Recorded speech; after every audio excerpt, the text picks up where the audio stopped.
রাত বাজে ১২টা আর হঠাৎ করে কেন জানি চা খেতে ইচ্ছে হলো। আসসালামু আলাইকুম এভরিওয়ান, কি খবর সবার? আশা করি সবাই অনেক ভালো আছেন। আলহামদুলিল্লাহ আমরা অনেক ভালো আছি। তো রাত্রে খাওয়া-দাওয়া শেষ আমাদের। যেহেতু সেহরিতে উঠতে হয় তো এর জন্য আমরা তাড়াতাড়ি খাওয়া-দাওয়া শেষ করে তাড়াতাড়ি ঘুমিয়ে যাই।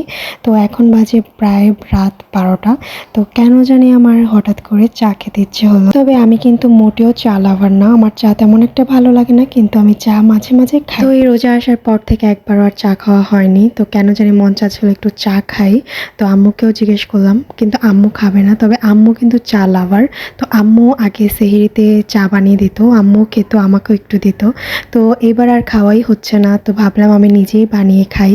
তো আমি চলে গেলাম রান্নাঘরে। আর আমি চা বানালে এইভাবেই সবসময় বানিয়ে খাই। মানে চিনিটা প্রথমে গলিয়ে নেই, মানে একটু ক্যারামেল টাইপের চাটা।